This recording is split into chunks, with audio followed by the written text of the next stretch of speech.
Kita jumpa kembali dalam program Gema Kasih Indonesia. Program ini adalah sebuah program yang membicarakan isu-isu yang hangat yang kita temukan, yang mengemuka di tengah masyarakat, atau kita juga membicarakan pokok-pokok ajaran gereja, atau juga perkembangan ilmu teologi yang berkaitan dengan kehidupan kita sebagai orang Kristen. Sehingga dengan demikian dapat menolong kita sebagai orang Kristen untuk dapat merespons situasi dengan lebih tepat. Sahabat YKB, sebagai masyarakat kita membutuhkan politik. Fungsi politik untuk memanage masyarakat yang beragam ini agar bisa hidup berdampingan dengan berbagai kesepakatan sebagai aturan main yang disetujui dan kita hormati bersama. Meski demikian, politik juga berkaitan dengan kekuasaan. Orang yang memperoleh kekuasaan akan menikmati keuntungan dan keistimewaan.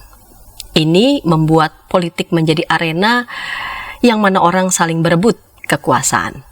Apalagi partai politik dan politisi yang muncul pun tidak jarang tidak berkualitas. Nah, tuntutan untuk menang dengan segala cara inilah yang memunculkan politik uang.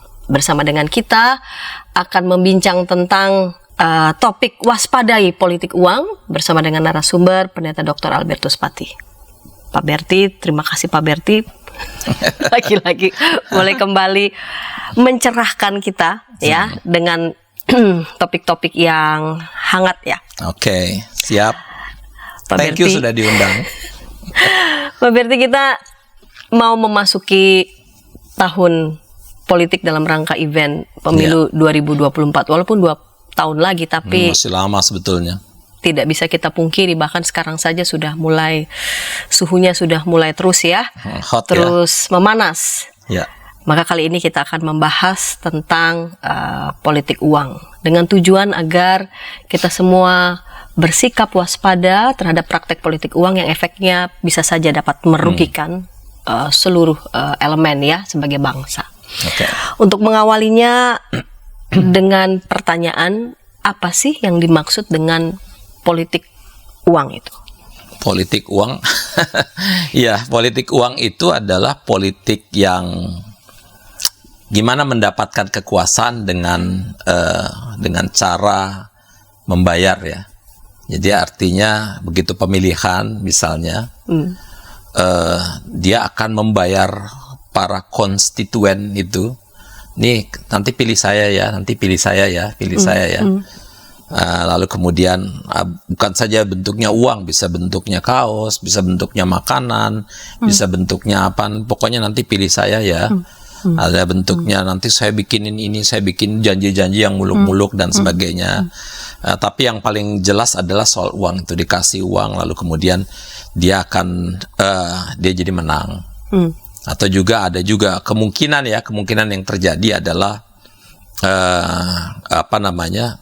dia mungkin suaranya nggak terlalu banyak, tapi dia juga bermain juga dengan, itu bisa saja terjadi dengan mereka yang ada di bagian yang catat-catat itu ya.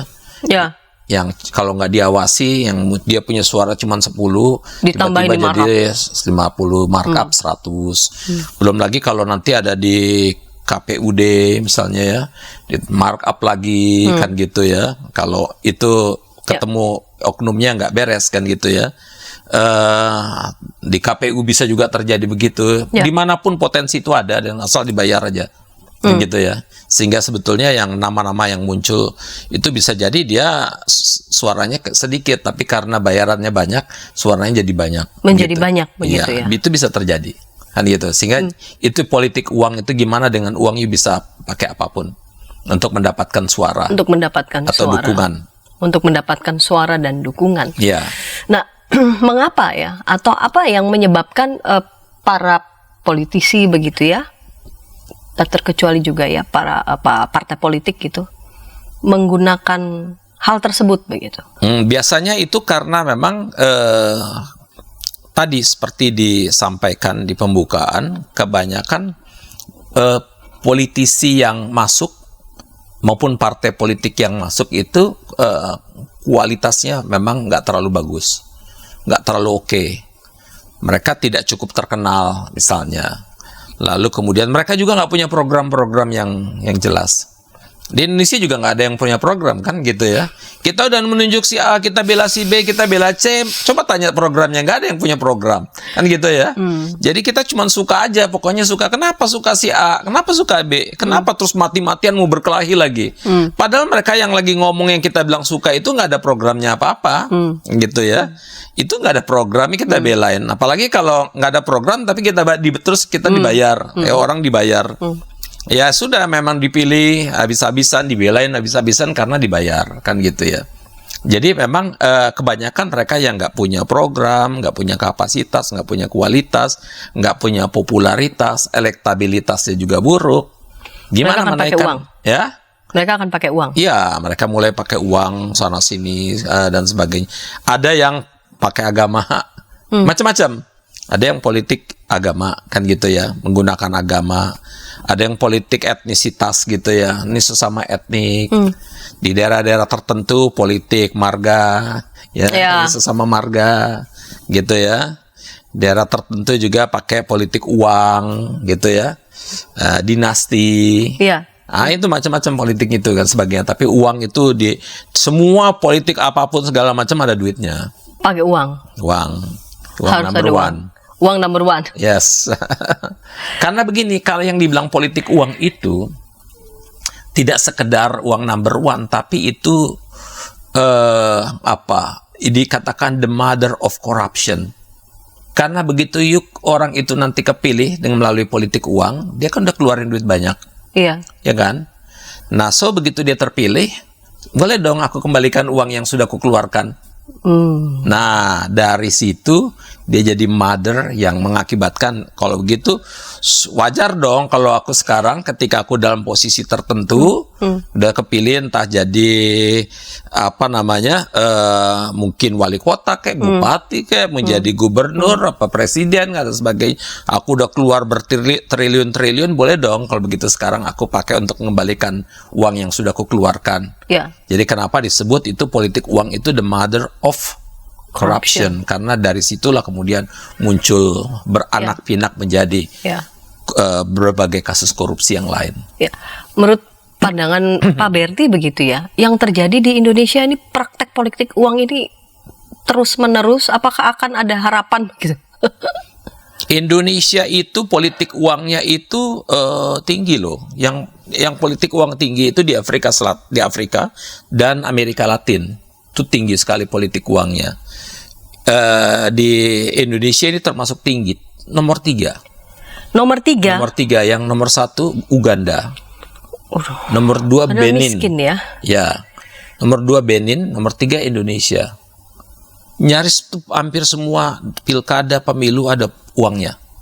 Dan yang repot adalah ada satu penelitian dilakukan oleh LIPI mengatakan bahwa 40% pemilih di Indonesia itu menerima uang, menerima topangan duit atau topangan apapun bentuknya, kan gitu ya. Jadi menurut mereka itu wajar-wajar aja.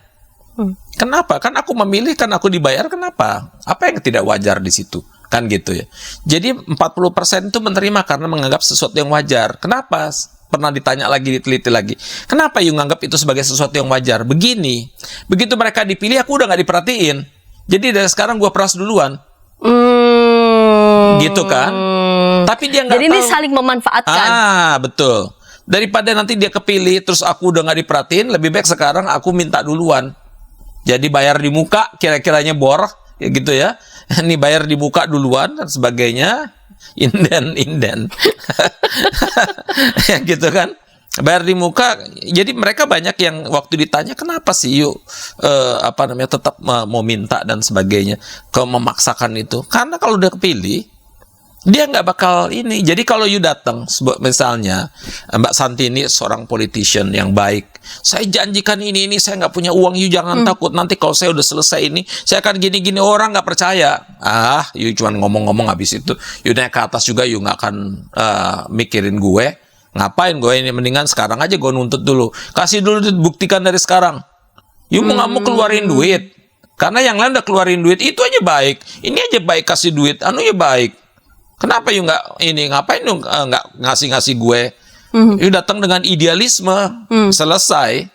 Biar kata you idealisme dengan berpikir ini nanti program saya gini. Nggak cukup, kan nggak cukup. You tetap harus pakai uang. Dan celakanya politik uang ini kan, yang celakanya bukan saja terjadi dalam dunia politik kenegaraan, bahkan di dalam dunia pemilihan ketua-ketua sinode, di dalam pemilihan gereja juga pun pakai politik uang juga. Itu udah merembes kemana-mana politik uang itu. Yang namanya politik kan nggak sekedar selalu di negara, bahkan di dalam konteks yang organisasi yang lebih kecil pun, bahkan di dalam organisasi keagamaan pun seringkali pakai politik uang. Iya emang. Nanti saya pilih Anda ya. Yang penting yuk kasih saya tiket pesawat pulang pergi. Nanti kalau yuk pilih Anda, nanti mana duit ini pertemuan kita. Tanda tangan dulu dan sebagainya. Ini kan memang sesuatu yang memang udah merusak habis, udah jadi budaya di tengah bangsa kita ini. Dari itu kita nomor 3 setelah Uganda dan Benin, dan 40% loh terima uang dari politisi atau partai. Berarti ini sesuatu yang dianggap wajar saja ya? Iya. Biasa saja begitu. Betul. Itu udah jadi penyakit sebetulnya. Kita sebutnya itu culture atau penyakit berarti. Udah pada satu sisi dia udah jadi budaya yang merusak, dan memang dia udah jadi penyakit spiritual sebetulnya. Ada kelumpuhan spiritual di situ. Orang udah nggak rasional lagi, kan gitu ya. Sehingga memang di masyarakat di pedesaan, ya sekali lagi yang pernah ditanya, kenapa sih mau tetap maksain? Kan gitu ya. Ya mereka bilang begini. Ini saya dengar langsung dari salah satu tim suksesnya, maupun dengan orang yang dia bawa ya, masyarakat sekitar, mewakili masyarakat. Pak, kalau kita nggak minta sekarang, kita nggak nuntut sekarang, dia nggak bakal ngasih. Dari itu kita nuntut sekarang aja, kasih dulu. Nah itu. Jadi kayak kasih panjer. Habis itu lo lupain juga gue nggak apa-apa, gue udah kaya. Gue udah dapat duit. Habis itu kan lo lupa. Ya udah. Kita udah dapat duit paling sedikit. Dia nggak tahu efeknya besar. Itu sekali lagi, ini mother of corruption. Mother of corruption. Apakah ini memang yang dikehendaki begitu oleh masyarakat? Ini Indonesia masuk peringkat ketiga ini nggak main-main berarti Pak berarti. Apakah memang ini yang dikehendaki begitu ya oleh masyarakat, sehingga siapapun yang akan masuk ke sana akan melakukan hal yang sama begitu? Pasti ada masyarakat tertentu yang menghendaki, ada politisi yang menghendaki, ya itu kan gabungan semuanya kan gitu ya. Ada masyarakat yang menghendaki, ada politician yang menghendaki, ada partai-partai juga yang menghendaki, yang memang menciptakan itu. Kan gitu, masyarakatnya kuat kalau ditawarin duit, sementara dia lagi miskin, ya dia nggak menghendaki juga jadi menghendaki, kan gitu ya. Jadi kadang itu kan berkelindan semuanya, itu saling kait mengait kan gitu. Jadi oleh karena itu memang sistem pengawasannya harus kuat luar biasa. Apa yang salah dan juga apa yang menguntungkan begitu ya? Apa yang merugikan tapi juga apa yang menguntungkan dengan praktek politik uang yang kerap kali dilakukan, bukan saja pada momen-momen besar, tetapi juga pada relasi atau organisasi-organisasi yang kecil. Namun sebelum kita memasuki segmen yang kedua, kita dengarkan pesan-pesan berikut ini.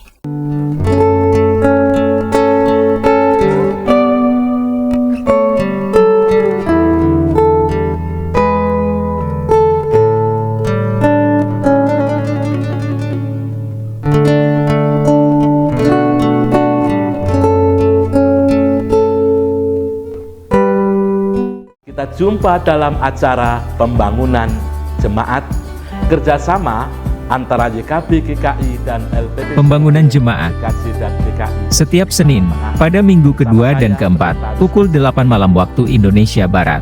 Mengapa pembangunan dapat Anda nikmati di channel YKB GKI TV. Dari kungkungan malam gelap. Nyanyikanlah nyanyian baru. Setiap hari Rabu, pukul 12 waktu Indonesia Barat. Dapat Anda nikmati di channel lagu rohani YKB GKI TV. Sahabat, mari dukung pelayanan dan pekabaran Injil melalui YKB. dengan membagikan link acara ini kepada sebanyak mungkin orang. Dukungan juga dapat saudara lakukan dengan mentransfer dukungan finansial ke rekening BCA ke nomor 450 305 2990 450 305 2990 atas nama Yayasan Komunikasi Bersama.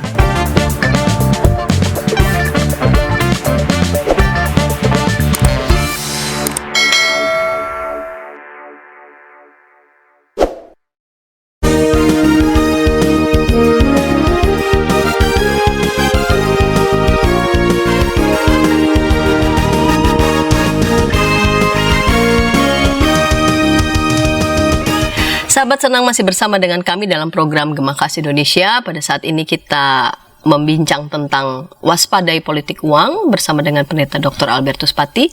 Dan baru saja kita melewati segmen pertama, saat ini kita sudah tiba di segmen yang kedua.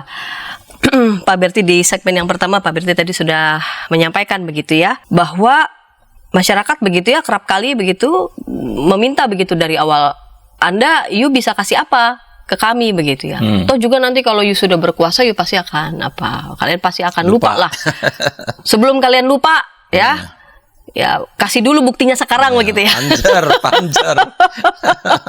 Kasih dulu panjernya sekarang gitu ya. Betul. Karena toh juga nanti apakah itu semacam apa ya? Alasan saja begitu ya. Jadi dari sejak awal begitu. Jadi kami mau dapat untungnya saja, entah nanti prakteknya mau seperti apa kayak praktek kehidupan berpolitik. Padahal tadi kan ya kehidupan berpolitik bukan cuma soal kekuasaan, tapi juga kan menata kehidupan bersama gitu. Betul. Apa efeknya berarti nanti kalau hanya soal apa ya?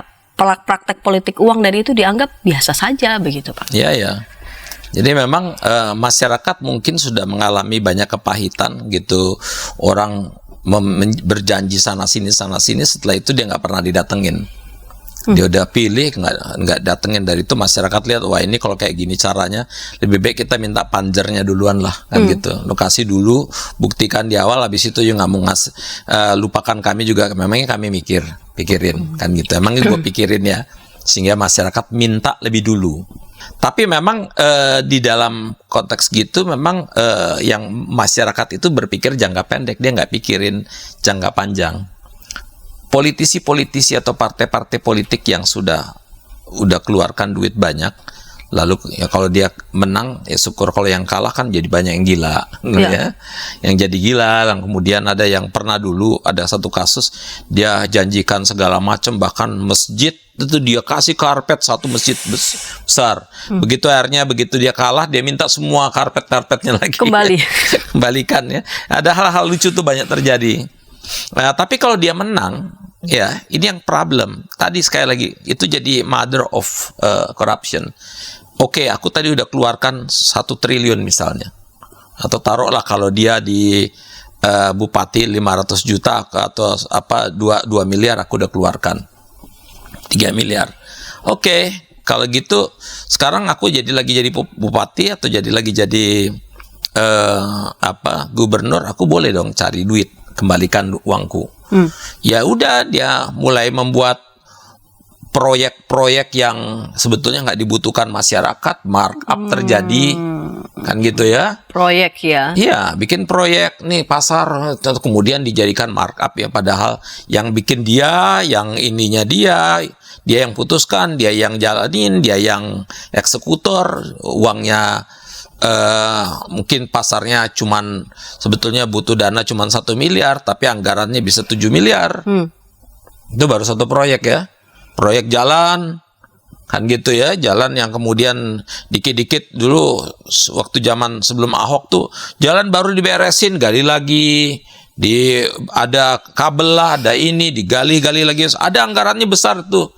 Kemudian mungkin anggaran AIK Ebon kan gitu ya. Kan gitu, orang cari-cari aja apapun, pokoknya ada proyek kan gitu. Meskipun proyeknya kadang-kadang nggak masuk akal. Ya, termasuk proyek yang sumur resapan ini kan gitu ya. Itu cuma contoh-contoh saja sebetulnya. Tapi yang ingin saya katakan adalah bahwa orang sementara bikin proyek-proyek itu bisa terjadi, orang membuat itu markup ya, atau proyek yang sebetulnya nggak dibutuhkan, dia membuat korupsi di mana-mana dengan kebijakannya, misalnya kebijakan penyediaan televisi di mana gitu, di sekolah-sekolah televisinya dia yang drop. Harga televisi cuman misalnya 2 juta, dia masukin 10 juta. Kan gitu. Banyak sekali kalau kayak gitu. Kalau udah jadi pejabat kan, atau lagi punya jadi decision maker kan banyak sekali. Dan mereka percaya seolah-olah sepertinya masyarakat sudah tidak peduli begitu. Iya, Tidak masyarakat akan juga nggak tahu kan mengawasi. kebijakannya. Siapa yang mengawasi? Kalau DPR-nya juga, DPRD-nya udah dikasih juga. Apa susahnya sih DPRD-nya dikasih? Dikit-dikit kasih, ajak makan, suruh jalan-jalan kemana-mana, dan sebagainya. Mereka diam semuanya. Kan mereka koruptor yang pinter kan dia bagi-bagi semua. Koruptor yang bodoh dia makan sendiri. Gitu kan. Kalau bagi-bagi semuanya, begitu kena, semuanya kena. Dan itu saling menjaga mereka. Jadi kenapa banyak koruptor yang kita tahu koruptor tapi nggak kena? Karena dia berbagi-bagi itu. Yang kena-kena itu yang nggak berbagi. Kan gitu, yang sehingga kalau gue kena, lu kena semuanya. Gue ngomong, yang lain akan ketangkap. Jadi saling menjaga, saling membela. Tinggal telepon-teleponan ini jangan sampai dikenain ya, dan sebagainya. Udah beres. Tolong jagain begitu ya. Tolong jagain. Nah, atau nanti di dalam konteks perjuangan partai politik nanti misalnya, tolong ya nanti posisi-posisi tertentu ada yang saya ya. Misalnya soal kejaksaan, tolong partai saya yang pegang ya, supaya apa? Begitu ada kasus-kasus tertentu di petieskan, kan gitu ya. Tapi sisi lain bisa juga, ini, you punya partai ini, you kayaknya ngaco-ngaco, cari sampai dapat kasus dia, supaya dia dikenain aja, kan gitu. Begitu kena, lu mau bayar gue berapa? Kan gitu. You nggak bayar, gue cut lagi nih. Kena lu pasti masuk penjara. Jadi itu justru jadi untuk ngancam orang, untuk sekaligus protek yang lain. Itu kan permainan-permainan gitu yang ujung-ujungnya duit juga. Sampai seberapa parah praktek politik uang? Iya, parah banget. Kalau udah nomor 3 di dunia itu setelah Uganda dengan Benin, kan kita udah parah banget. Korupsi kita itu tingkatnya tinggi sekali. Dan itu kan kita malah kita menurunkan sekarang tingkat. Kalau dulu sempat naik dulu 2 tingkat 3 tingkat pada masa Jokowi periode pertama, sekarang turun lagi kita. Gitu. Apalagi KPK sudah dilemahkan. Kenapa itu KPK dilemahkan? Kan mereka takut kalau KPK kuat nanti ketangkep. Nanti orang bilang, ini kalau KPK benar-benar jujur, PPATK benar-benar jujur, kan gitu ya. Bisa-bisa kita nggak punya pejabat lagi nih. Semuanya ketangkep. Jadi, kan gitu, semuanya punya politik uang.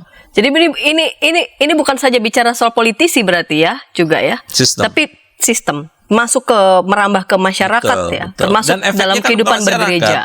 Kalau uangnya udah diantara untuk bagi-bagi mereka dengan segala macam, uang negara bukan untuk memperbaiki kesejahteraan masyarakat, tapi untuk memperkaya. Duit-duitnya udah ada di Singapura, di parkir, duitnya udah ada di island segala macam, dan segala macam. Dia mau apa, masyarakat mau dapat apa, kan gitu ya.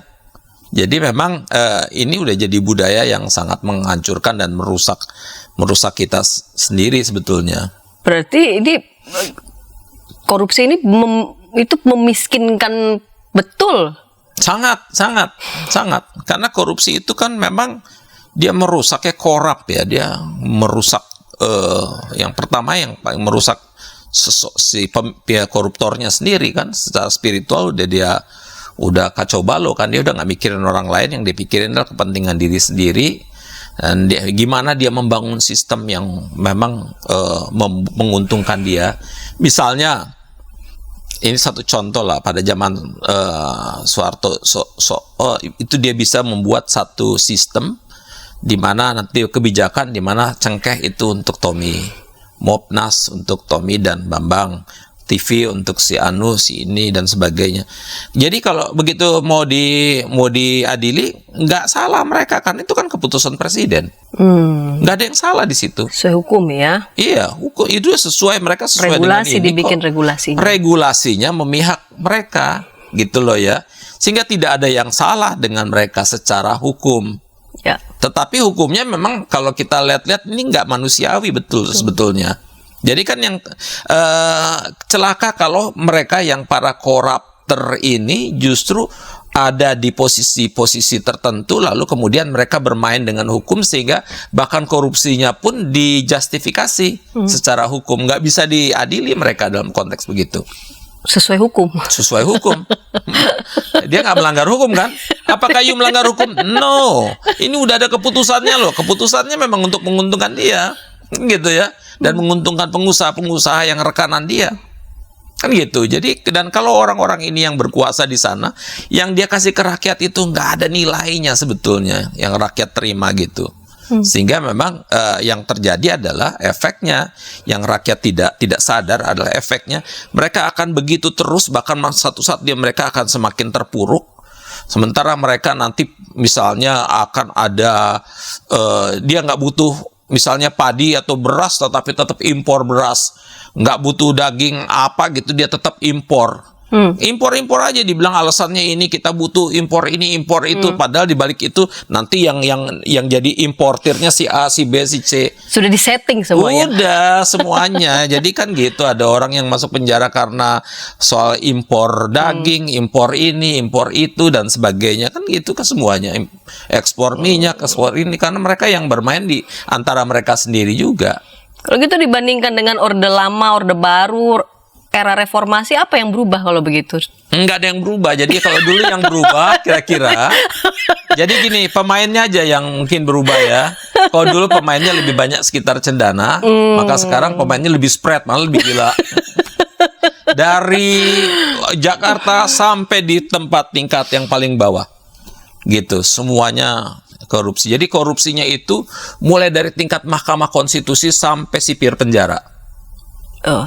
Jadi Mahkamah Konstitusi juga yuk dibayar ya supaya ini aku menang ya. Mahkamah Agung juga gitu. Jadi Mahkamah Agung itu bisa orang-orangnya kan dibayar, belum lama kan ada yang ditangkap kan gitu ya. Iya. Mahkamah Konstitusi ada yang ditangkap juga kan ya. Patrialis Akbar itu dulu kan gitu ya, dengan ketuanya bahkan juga. Jadi dari Mahkamah Konstitusi, Mahkamah Agung yang sebetulnya orang yang suci-suci tuh mestinya ya, orang yang udah oke. Itu mereka ditangkepin sampai tingkat sipir penjara. Sipir penjara itu kalau begitu masuk penjara, oke lu gue bayar ya supaya gue tinggalnya di hotel. Jadi dikeluarin aja. Nanti ini bagian kepala penjara, kepala lapasnya dibayar. Lalu kemudian sipir penjara pura-pura nganter, ini ada sakit lah apa segala macam alasan. Dan kalau ada yang tangkap, ini aku lagi dianterin karena dia sakit. Dari itu didampingi sipir, itu bayar semuanya. Nggak ada yang nggak. Jadi kenapa mereka kalau yang belum lama ini kan bukan cuman KPK dilemahkan, tapi bahkan ketika dituntut supaya ada hukum yang supaya koruptornya dimiskinkan, kan ditolak oleh DPR. Jadi kalau dia udah korupsi, ya udah jangan jangan dimiskinkan, suruh kembalikan uangnya, enggak. Jadi kalau begini, kalau intinya gini ya, Mbak Santi, kalau saya korupsinya taruhlah 1 triliun. Oke, saya kemudian ketangkap, kemudian saya dimasukin penjara. Saya nggak usah kembalikan duitnya. Ya udahlah, paling masuk penjara 8 tahun. Saya kerja sampai mati juga nggak akan dapat 1 triliun. Lebih baik saya di penjara bentar.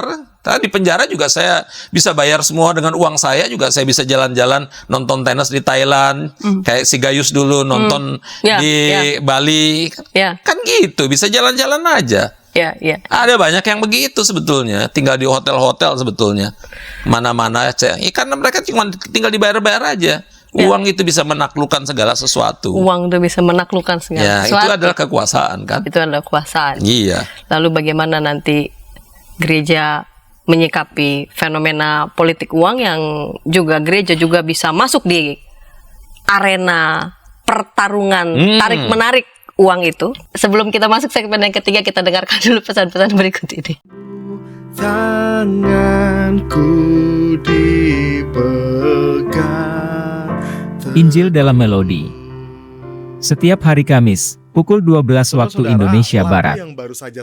Dapat Anda nikmati di channel Bedah Lagu YKB GKI TV.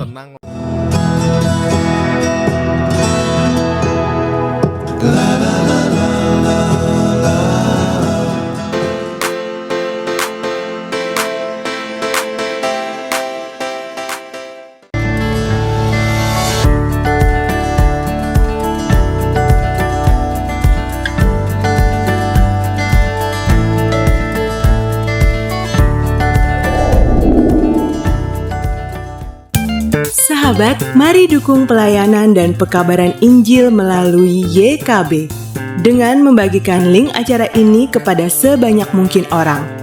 Dukungan juga dapat saudara lakukan dengan mentransfer dukungan finansial ke rekening BCA ke nomor 450 305 2990 450 305 2990 atas nama Yayasan Komunikasi Bersama.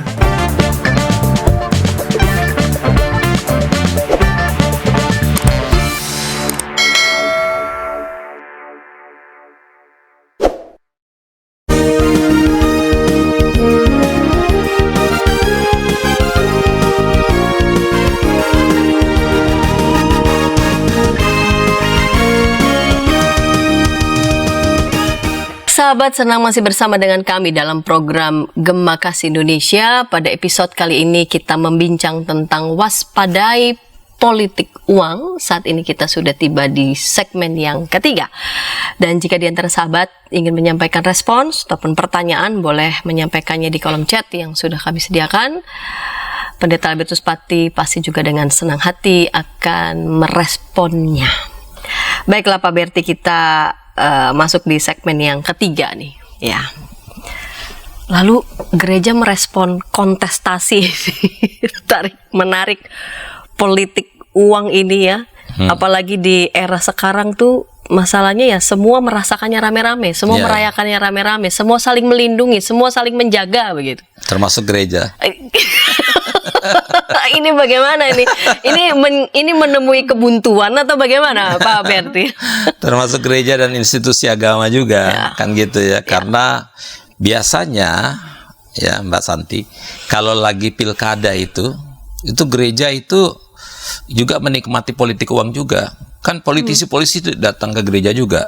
Ya. Lalu nanti kita akan lihat di daerah-daerah tertentu bisa si ketua umumnya si A, sekjennya B, bedumnya C, gitu ya. Pilih yang C, maksudnya pilih yang C. Yang satu sesuai marganya, sesuai agamanya, satu sesuai ini, tapi semuanya sesuai duitnya, gitu kan ya. Jadi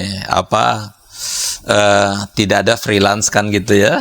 Tidak ada makan siang gratis. Siap. Nah, jadi itu seringkali gereja sendiri terlibat di dalam situ. Jadi bukan menjadi problem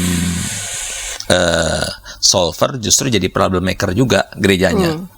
Jadi memang sehingga banyak gereja-gereja yang pecah, sinode bahkan pecah. Ada beberapa gereja yang saya nggak usah sebutkan, sinodenya pecah berantakan gara-gara politik uang. Gereja-gerejanya pecah berantakan gara-gara politik uang. Di berbagai daerah itu terjadi ya. Jadi memang kalau gereja mau melihat itu semua, pertama gereja sendiri mesti memperbaiki dirinya sendiri dulu lah. Nggak usah mikirin yang lain lah. Begitu karena ya? dia harus punya integritas. Dia lebih taat pada duit apa pada uang, gitu ya. Maksudnya lebih taat pada Tuhan atau pada uang, kan gitu ya. Kalau dulu waktu ada ini, kita harus, kata Petrus, kita harus lebih taat pada Tuhan daripada kepada pemerintah. Nah sekarang kita harus lebih taat pada Tuhan daripada pada uang, kan gitu ya.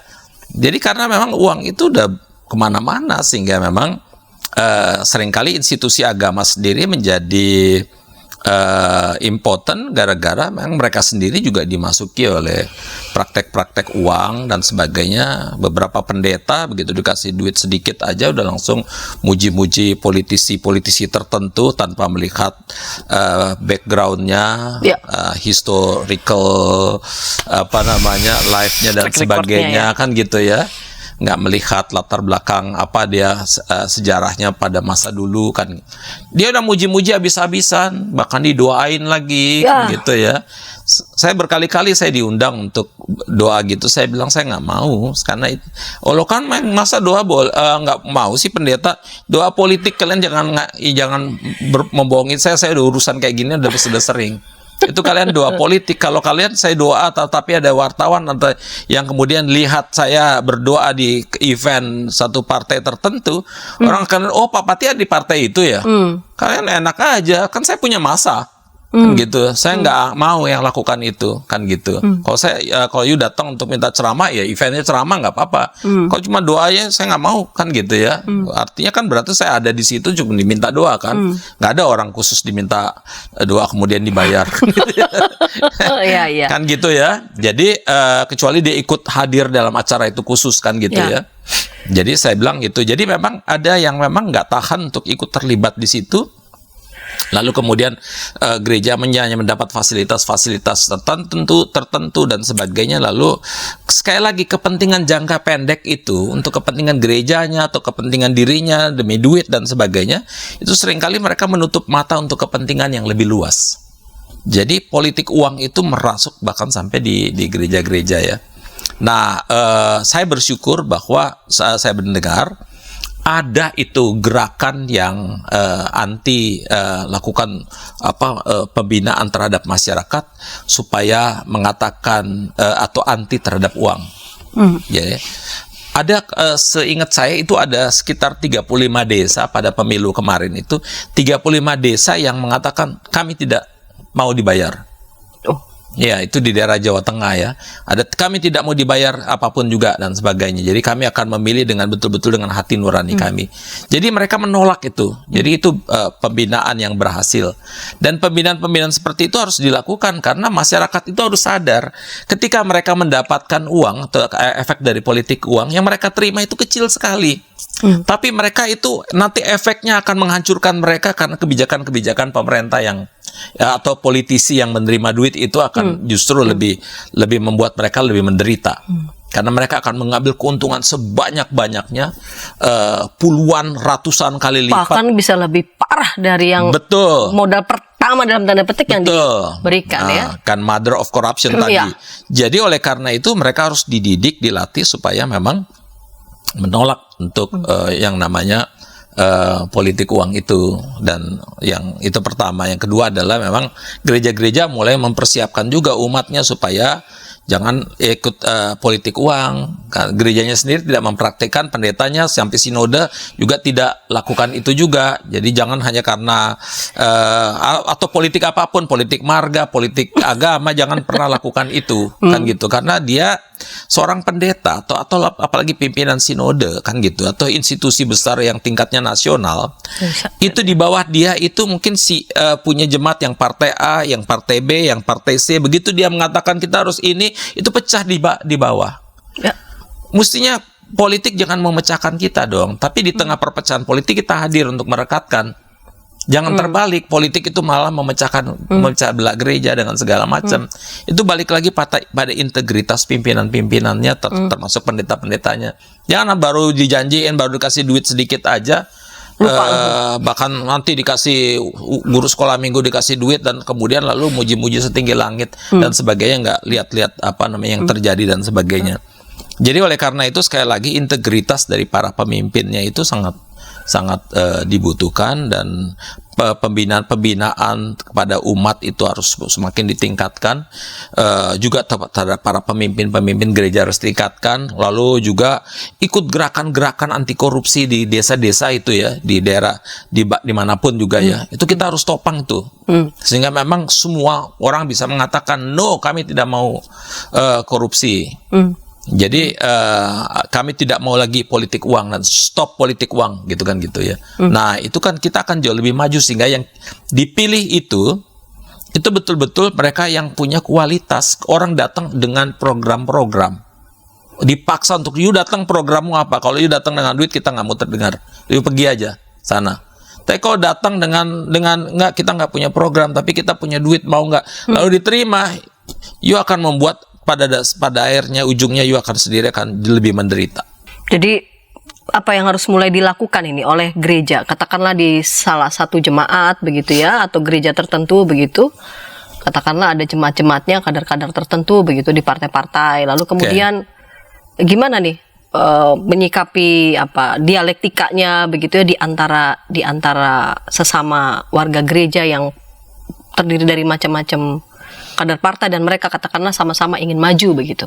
Oke, untuk para kader-kader partai di gereja itu kan harus dirangkul semuanya, gitu kan. Siapkan mereka supaya mereka tidak berpikir jangka pendek.